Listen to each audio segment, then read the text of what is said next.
Le premier objectif de notre projet de territoire a été de bâtir une économie à la fois attractive et respectant les principes d'un développement durable. Nous agissons pour faire vivre notre bassin de vie et vous proposer ainsi plus d'emplois et plus de services au plus près de chez vous.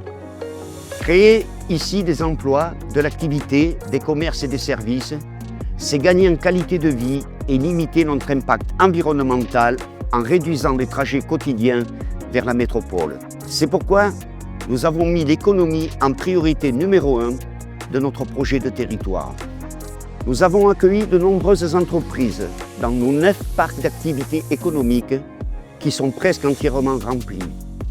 Nous avons réalisé l'extension de l'écoparc La Garrigue à Saint-André-de-Saint-Gonis et lancé en 2024 le projet d'extension du parc des Trois Fontaines au Pouget. En 2019, nous avons créé un dispositif d'aide à l'immobilier d'entreprise. En 6 ans, 37 entreprises ont pu s'installer ou se développer grâce à près d'1 million d'euros d'aides versées.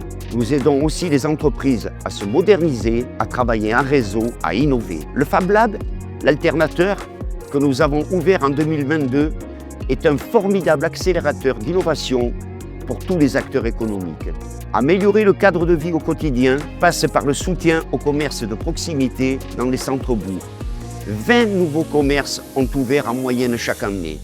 Nous avons ainsi réduit fortement l'évasion commerciale grâce aussi à l'activité du nouveau pôle de commerce et de services Cosmo. Il a permis de diversifier l'offre.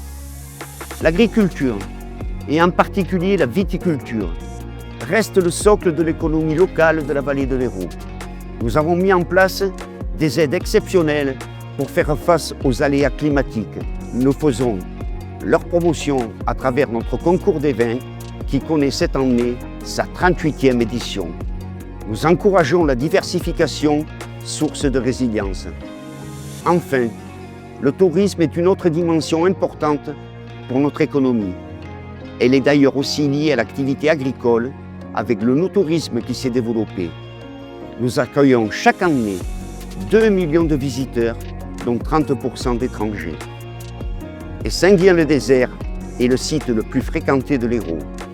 Notre office de tourisme intercommunal a renforcé son action pour un tourisme plus durable et éco-responsable.